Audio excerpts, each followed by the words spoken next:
Hello, everyone. I believe that you're doing great and awesome, and we're welcome to our book review today. So, today we're going to be continuing with a book review of The Power of Inner Speech, and we are going to be looking at chapters 4 to chapter 6, see important lessons we can bring out of them. Um, so, let's get ready to dive into it, right? Welcome there, Shruti. Nice to have you. Hi, Edwin. Yes, great. Okay, so the power of inner speech, like I've often said or spoken about inner speech, this is key. This is very highly important. There is nothing more important to control in this world as our inner conversations. And in fact, once you control your inner speech, you would find nothing else worth control in this world. And that's one of the things we would see in this lesson between chapters 4 and chapter 6. So let's start with chapter 4. If you recall, our first reviews, they covered from chapters 1 to 3. In chapter 1, we learned about a number of principles of effective inner conversations. One of the principles we learned is that it is attention grabbing, and the second we learned is that it is natural in conversations. Then we learned two other principles, which is okay, one moment, please.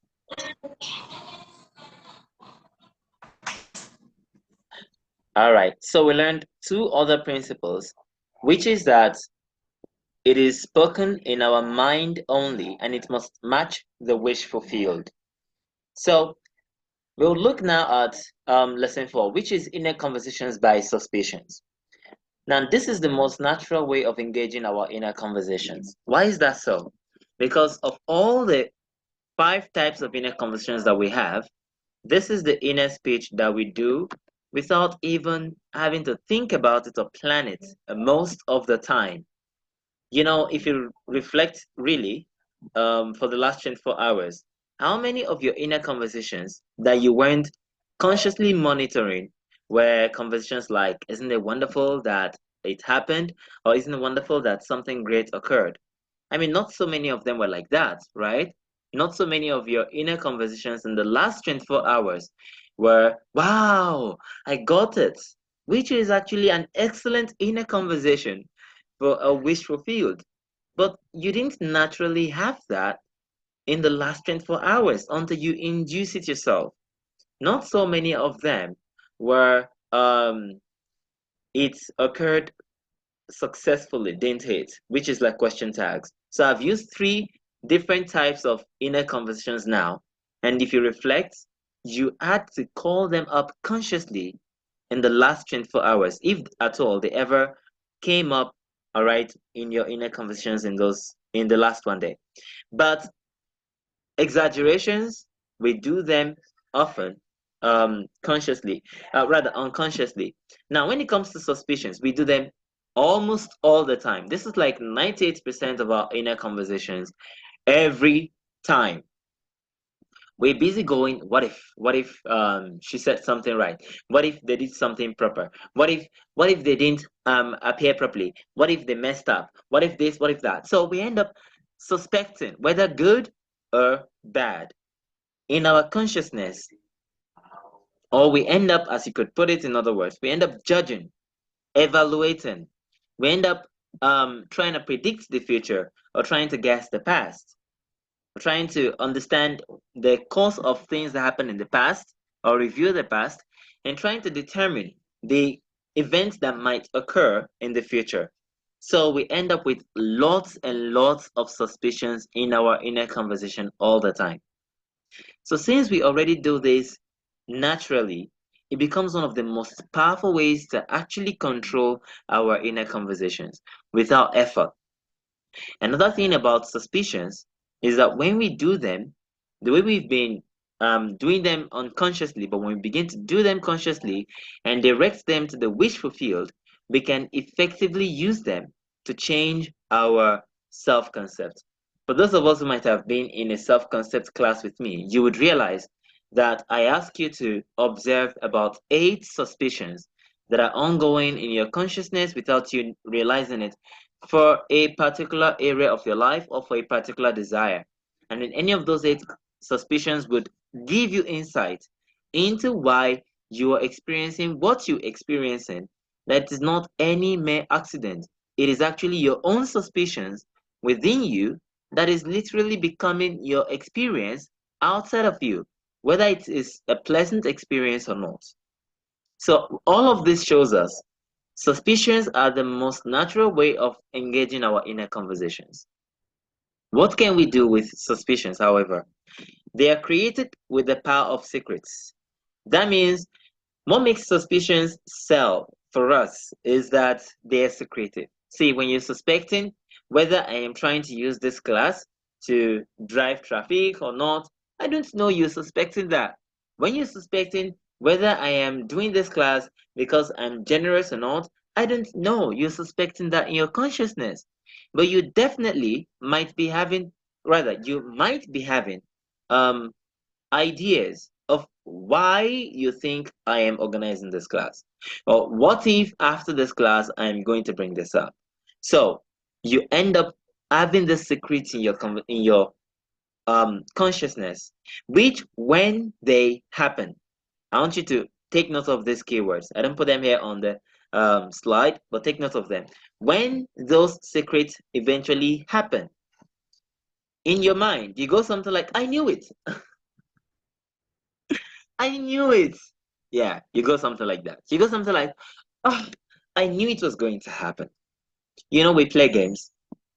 If you play games that look like they're based entirely on chance, like Ludo, Monopoly, games like that, you realize, chess, that you have to make moves, and then the outcomes depend on what might have happened or what could have happened based on the decisions you make after a chance event. So you play the dice, and then you have to make a move, and then you have to decide between alternatives. Then you decide a certain alternative, but in your consciousness, you're going something like, what if this particular choice I made is bringing up a wreck in the game? Or what if after making this decision or making this move, I'm going to lose the game? And at the end of the day, what happens? You lose the game. Then what do you actually trace it back to? You trace it back to that particular decision you made or that strategic move you made that you thought was wrong. That you thought, when I made it, I didn't follow my heart, I didn't listen to my heart, and now that's why it didn't happen.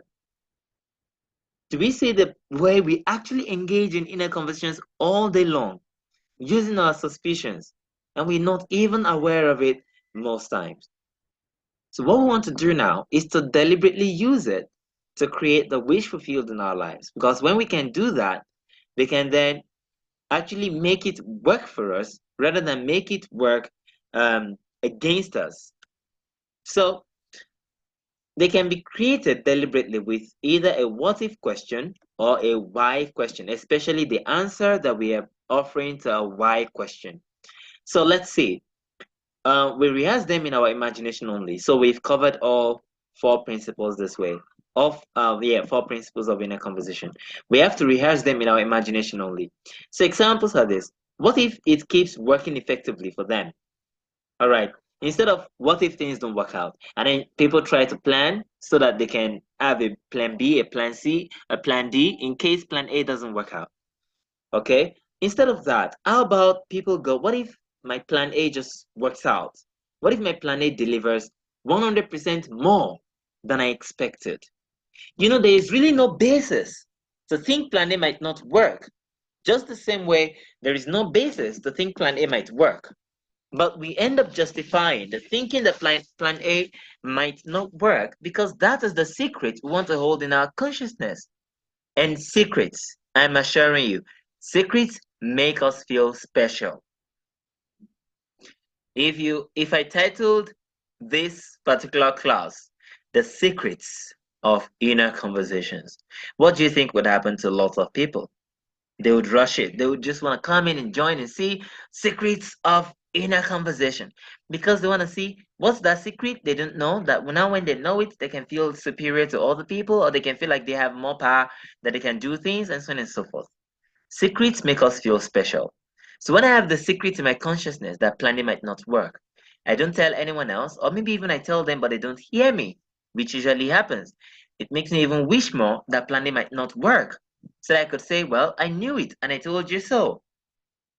So you can see how we end up using this to form the kind of self-concept to carry about all day long.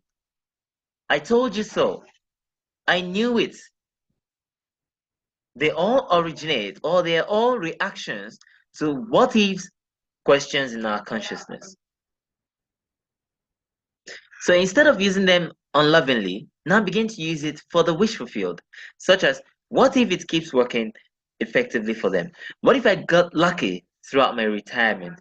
What if my old age was healthier for me?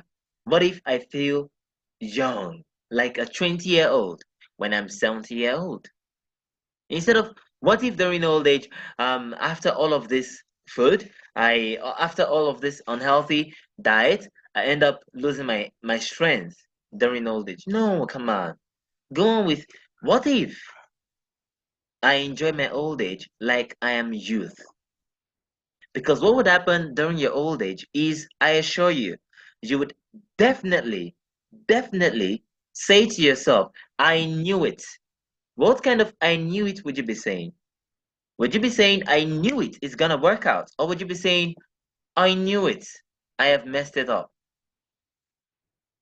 That depends on what you're adding after what if today. If you have a business that you've opened, what would happen tomorrow, okay, in terms of your reports of the success of that business, will depend on what you're putting on what if today.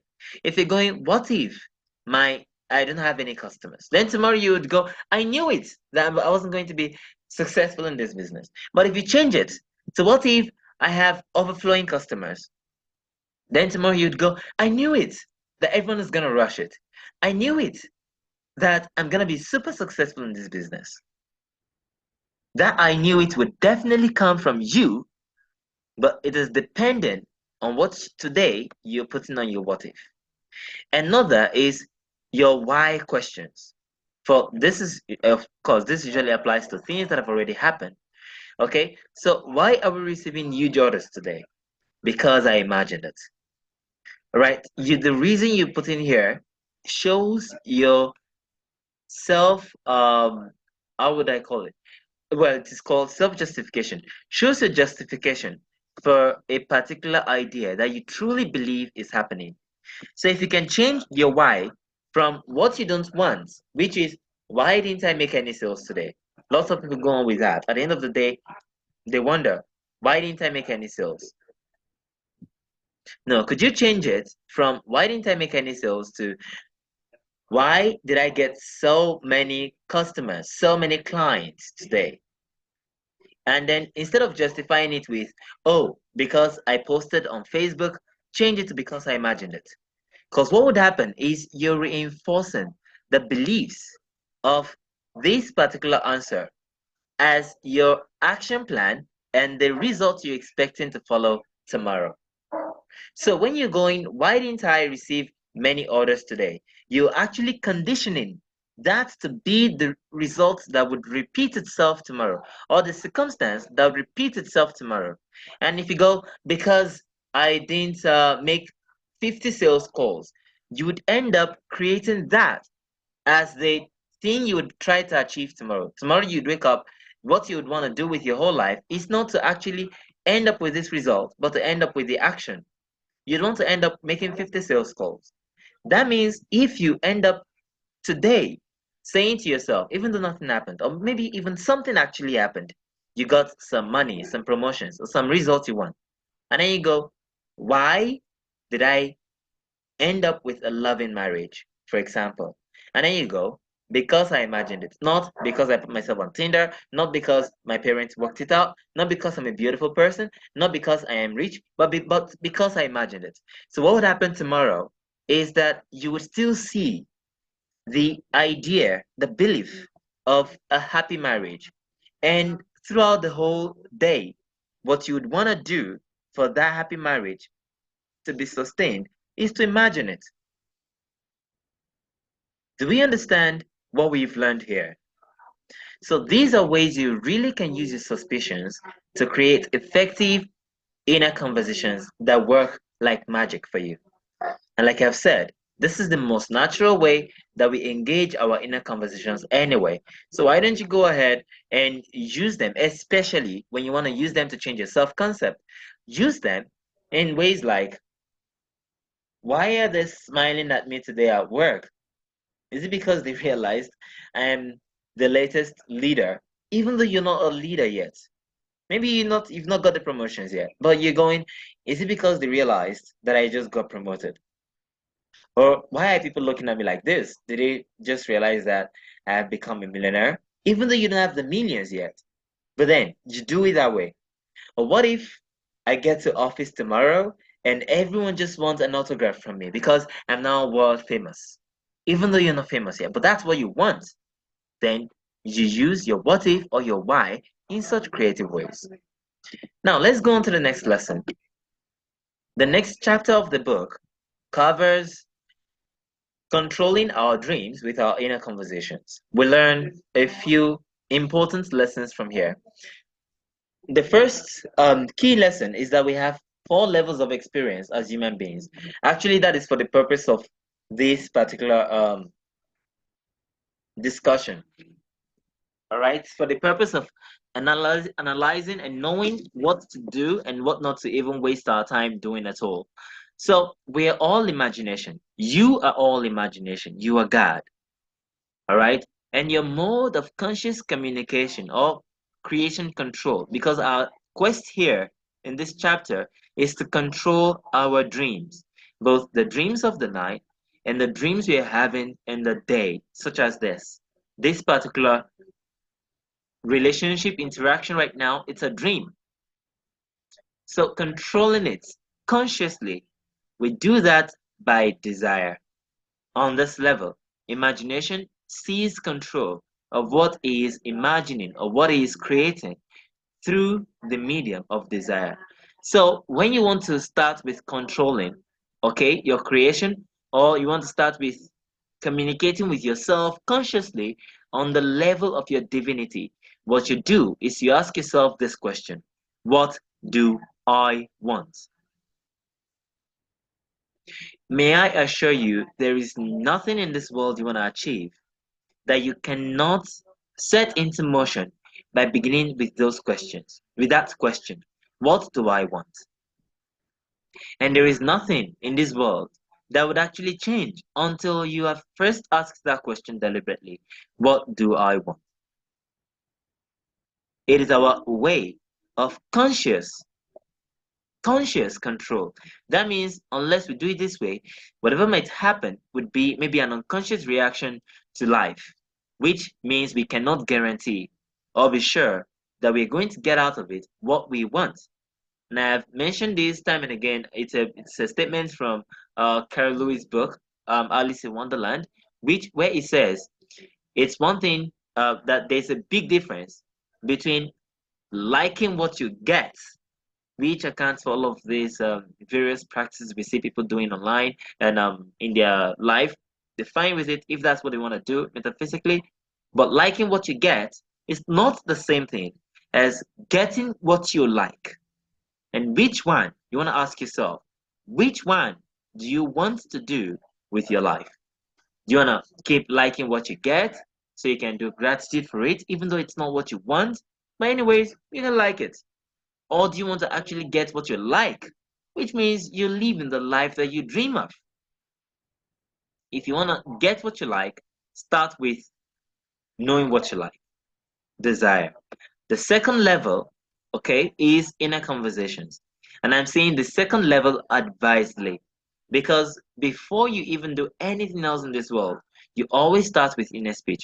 And I'm saying before you feel the wish fulfilled, you actually start with inner speech. Before you create the imaginal scene, you actually start with inner speech. Meaning that the inner speech is the root of all creation.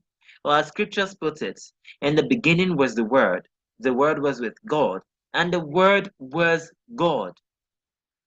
The same was in the beginning with God. And through him were all things made. And without him was not anything made that was made, meaning nothing. Not your feelings, not faith, not hope, not desire, nothing in this world ever actually gets created or ever comes into conscious awareness that didn't go through the pattern of inner speech. That's why this is fundamental. That's why the control of this is the one thing you want to really grasp in your entire life. And if you could grasp this, there is nothing else that is worth you trying to control. Okay? Inner conversations. So we mentally listen to an inner speech as soon as the desire surfaces. The desire, for example, how do you know that you desire it? You essentially have an inner speech in your head that goes something like this. It may not be in the words I'm using, but it goes something like this. I want a new house. That's it. Then you realize you have a desire. Then you go on to changing those words to the word of fulfillment, which is I have a new house. Period. Then that becomes your inner speech.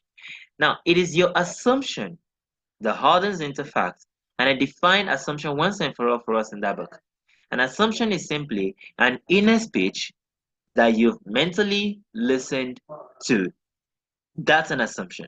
An inner conversation, which means it matches your wish fulfilled, it's effective, all right? But you mentally listen to it, that becomes an assumption.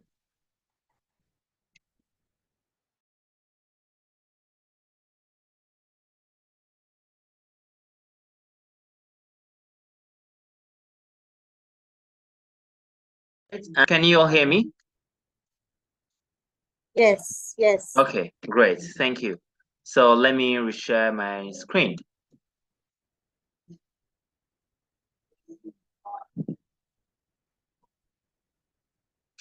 Okay, so we were speaking on the level of inner conversations.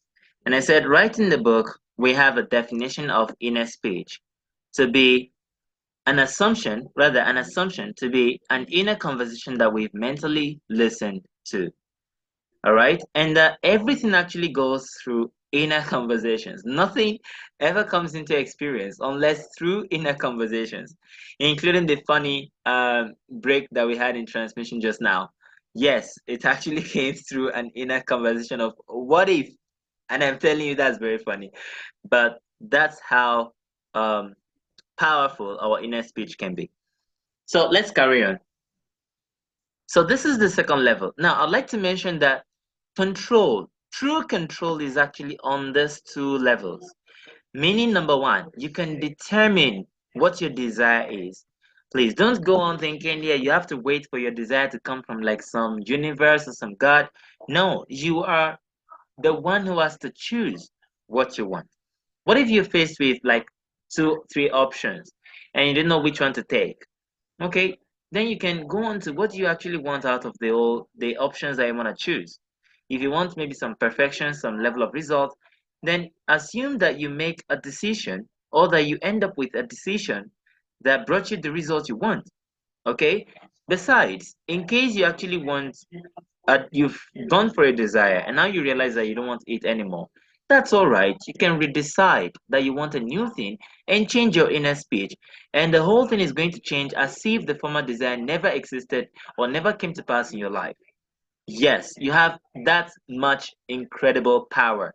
So rather than waiting for something outside to be responsible for your desire, or rather than waiting for something outside to have mercy on you, have pity on you, show you kindness, and then somehow work it out for you in your inner conversation, you are the one who has to decide what you want to gift to yourself in your world. And you are the one who gets to control your inner conversation as to be the first giver of that wish fulfilled to yourself. Outside of that, do you have any other control? Well, no, because our thoughts and emotions are entirely dependent on our inner speech. All right, they are conditioned by our inner speech. That includes our dreams. We think from the ideas that we have accepted. So if we can change our thoughts and emotions, rather, if we can change our inner conversations, we would naturally change the kind of thinking we have and the kind of feeling that we have about it. If I ask you to imagine this inner speech, to just mentally hear it, of someone saying, "Congratulations on your latest success," you'd begin to realize that you're feeling relieved, or you're feeling proud and accomplished, and you're feeling the excitement of that person. And your emotion of excitement over that desire would suddenly be relaxed into an emotion of thrill or just knowingness. And then you're thinking of, "Oh, what should I do to get it?" You'd actually see that that thinking would begin to fade away, and a new thinking of, "How wonderful is it?" Or a new thinking of, "Yes, everyone sees me in this new version of me," would begin to surface in your mind, or whatever that thinking might be, but it would follow the idea that you've accepted. Our behavior and circumstances, we also don't have control over this. So don't try to even control anything of your thoughts, emotions, behavior, and circumstances. And don't go on thinking, "Oh, maybe it's because I thought the wrong thing, or maybe it's because I did the wrong thing." No, that's not why your desire didn't work out. It's because you actually have the inner speech that you could even do something wrong in your world that would hinder your success. So, can you change your behavior and your circumstances in your inner conversations? Yes. That's what you're to do. By making your inner speech match the wish fulfilled and forget all about the behavior and circumstances themselves, because you would only always end up having to do what you do when you have to do it. You're compelled. All events that happen to you exactly as your inner speech has dictated, and they don't have any other power to have chosen differently. All right. So that's also why you don't beat anyone up for anything they do, not yourself, no one else in this world. Just realize that they are only moving under the compulsion of inner conversation. So the world is inner speech frozen. And that means it takes some time for the speech that you've created here to become frozen into your physical life experiences. So if that time is a minute, then so be a minute.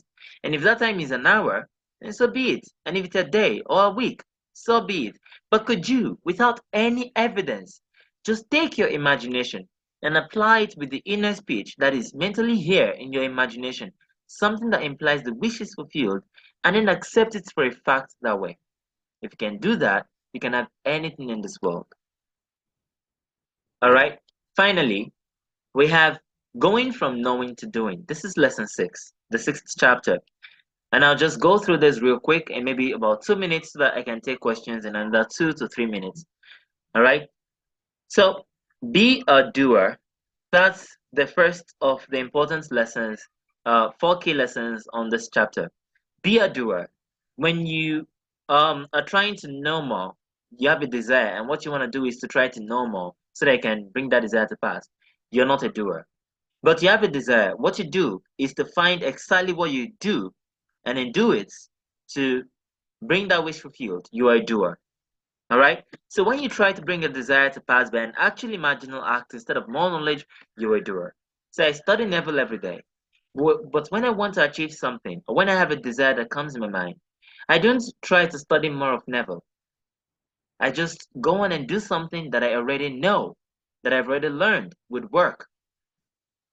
I go on and maybe control my inner speech and make it match the wish fulfilled, or revise if it's about revision, or change my self concept if it's about that.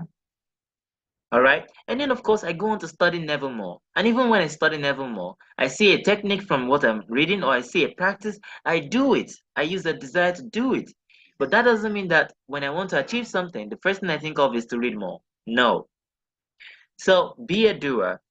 Turn your attention and your effort to actually doing an imaginal act the moment you have a desire first, before you think of anything else in this world.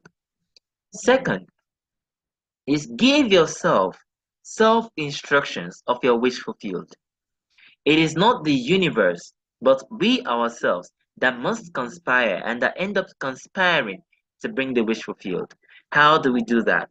When we have a desire, we entertain it by matching it to a wish fulfilled before we think of any other solution. And then we simply hear it in our consciousness. The moment we hear that, we have already instructed ourselves to see to it that the whole world brings it to pass.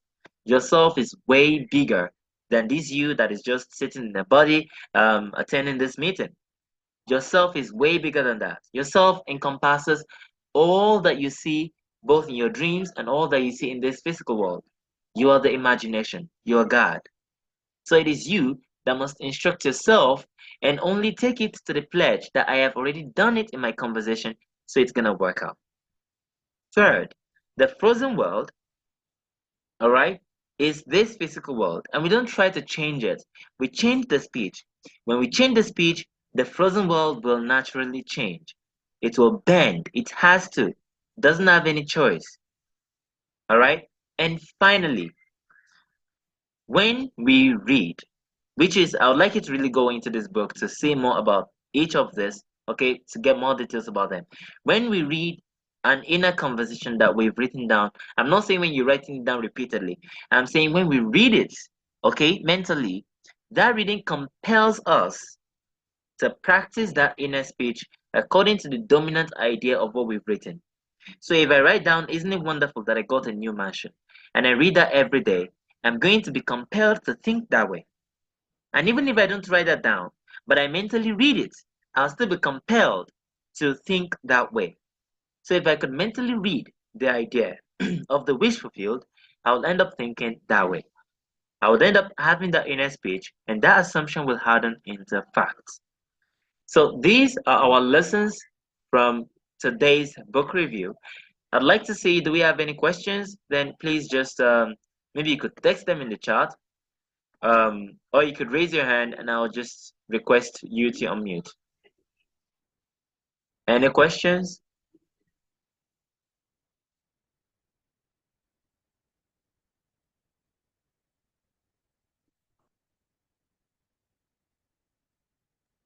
Actually, I have a question. So, what I'm doing the inner speech and imagining, many times I notice that after long days or long weeks, my body starts, going in that space of in a sleep mode, and I stop creating that time. So, it's like I'm just freezing my creativity at that moment. Either I'm just sleeping or the more I'm choosing to come out of it, I see that happen. So if it's a very creative week or creative month it has been, after those days, my body just chooses to shut up. What can I shift and change here? Okay, let me see if I get the question. You're saying when you create an effective inner speech, all right, and you practice it, you discover that your um, body enters into some sleepy mode. Is that what you are? No, no, no, no. So I am just telling you that when I have a very in action as a doer, when I have been having a very amazing week for 7 days or 20 days or for full 30 days, I've been creating a lot, busy with my classes, coaching, my business. And after some time, I see my body, I cannot get up and I'm just sleeping straight for 2 days or 3 days. So I choose to change that. Though I've been doing with inner speech, everything, and still it does get affected. Okay. Well, I really didn't get some of the descriptions you're making, but that's fine because what I think I could still say in response to you, because of our time, we have less than a minute, is this. What you're describing requires revision. Okay, if we want to change something from one experience to another, what we do is we revise it. Okay, so I might just maybe respond to that. Okay, let's do something. Let's rejoin this meeting for another 5 minutes. Then I will take all the questions that way. 10 minutes.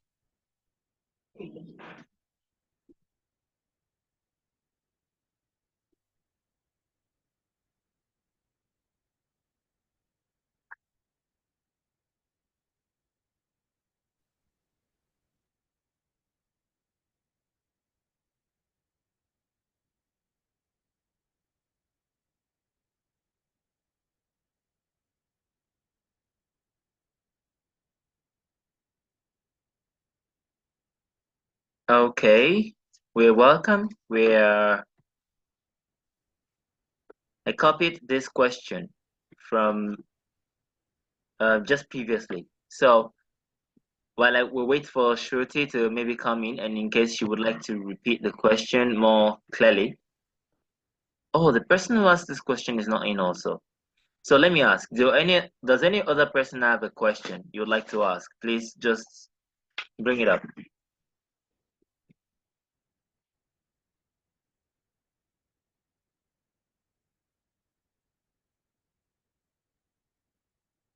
Okay.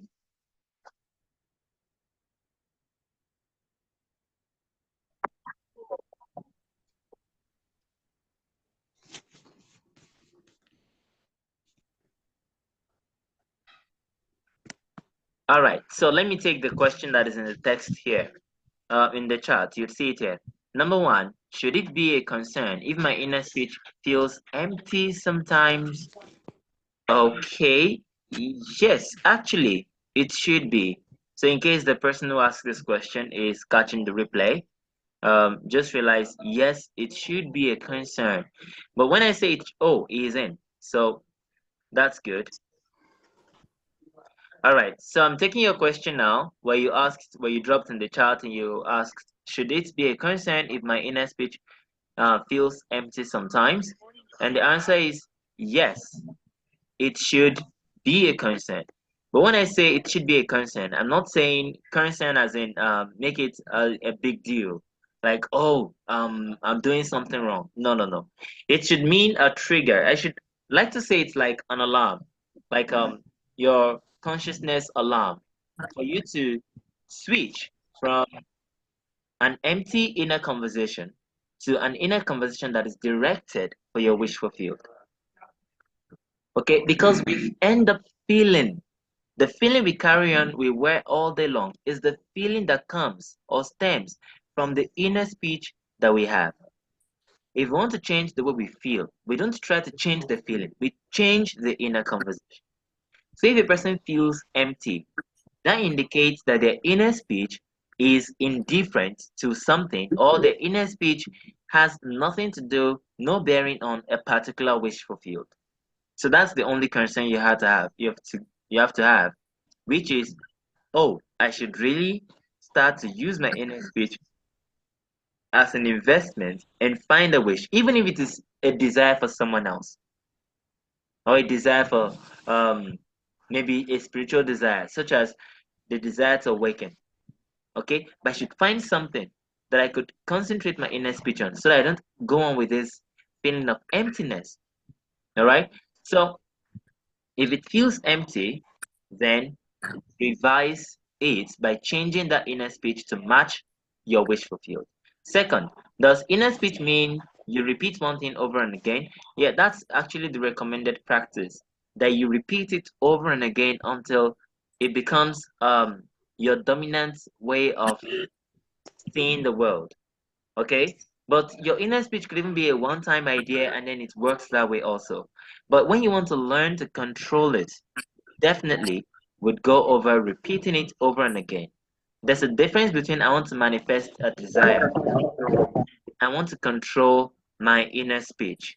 And the second, I want to control my inner speech, simply means I repeat a particular inner conversation time and again until I'm able to consciously bring up that inner speech as my way of thinking.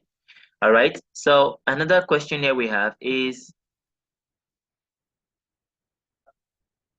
okay, for those who can hear better than visualize, just stopping every hour and repeating the inner speech is enough? Yes, it is. And another thing that you might find interesting is, even if you don't have a visual scene, okay, an imaginal scene of the wish fulfilled, but you have an inner conversation of the wish fulfilled, and you practice that repeatedly and faithfully. Faithful means that you don't distract yourself into the negative of that inner conversation. Okay, so if you can practice it repeatedly and faithfully, it will create the imaginal act of its own self. You may or may not be aware of it. You may be aware of it by seeing that your dreams suddenly change, or seeing that you suddenly have a vision of that particular wish fulfilled. It always does that. Your inner speech is powerful to create its own imaginal act in case you don't have one. So practicing your inner speech is ultimate. Another question. Oh, yeah, thank you for um making the question clearer. The second question was that does inner speech mean you repeat the desire over and again? No, it means you repeat the fulfillment. You're persisting in the wish fulfilled. That's what inner conversation means. All right. Desire means I want it. Inner speech starts from I have it. Then maybe any technique you use to supplement that, such as isn't it wonderful that I have it, or wow, I have it. So inner speech always has to do with the wish fulfilled. If it is not the wish fulfilled, then it is not inner speech. That's one of the principles of inner conversations, is it not? Okay, so it means that we repeat the fulfillment over and again. Dwell in the desire once, only as to know what you want clearly. Then once you know what you want clearly, don't dwell in it any longer. Switch to the wish fulfilled. Okay, our next question here is does the inner do you do all right the inner speech until you get the wish in your 3D or until you can let go? Until you can let go of what? Let go of the desire. If that's the case, yes, then you can do it until you can let go of the desire, which means you do it until you don't even see this question as something you want to ask because you're so confident that it is done that nothing else matters to you in this world about it anymore. Okay? But in case you don't feel that, or in case you just want to keep practicing it, it's all fine. If you want to keep the inner speech going, that until the wish is actually fulfilled in your physical world. I'd like to say both of them have happened to me. There have been times that I would just do the inner speech for a few days and then I'll just carry on with my life, doing other desires. And then that particular desire would suddenly show up in my world. And then there are also some conversations that I keep doing until, in fact, they happen. Or maybe they end up happening before I actually um, decide to switch to something else. At any rate, this doesn't really matter. What matters is that you're faithful, which means you don't engage in the negative, unloving, or doubtful inner conversation when you're practicing. Final question, okay? Final question is please make an example of the inner speech for someone who's manifesting 10,000. I'll take this as $10,000. So I want $10,000. Start with that desire. Remember, we start with desire. Let's see that on the screen. So you can see that on the screen, right? Start with desire. So I want $10,000. You have to first really be clear about that. Then second, isn't it wonderful that I have $10,000? Period. That's the inner speed. And then you practice that every time. I want 10,000 euros. Then isn't it wonderful that I received 10,000 euros? All right. So that's the inner speech for that desire. So and then once again, Shruti, because I really didn't hear much of the details of what you were asking, what I would say is what you are um, asking is about revision, which you can really use your inner speech about because your inner speech is fundamental to all the processes. But it is actually really more about knowing what you want instead of what has happened or what you don't currently like that is causing you displeasure. That's one. Then two, deciding the inner conversation or the imaginal act that you would engage instead of reacting to that thing you don't like. Then three, engaging that inner conversation or that imaginal act. And then once you do that, it's gonna change in its own time. All right. So thank you all for attending today. Next week, we're going to be having the final book review on inner speech for this period. So we'll be covering lessons 7, 8, and 9 next week on Wednesday, just before our the power of revision is released on Thursday. So in case you haven't really pre-order your power of revision book because that's coming up from Thursday itself. That's going to be our latest release and the new baby for the group. So before then, we would have the final review of the power of inner speech. So I'll be uploading the replay a few hours after. okay, on YouTube, and I'll post the link for that to the group. So just watch out for it. So thank you all, and do have a fantastic, amazing rest of your day. Bye bye. Thank you so much. You're welcome. Thank you.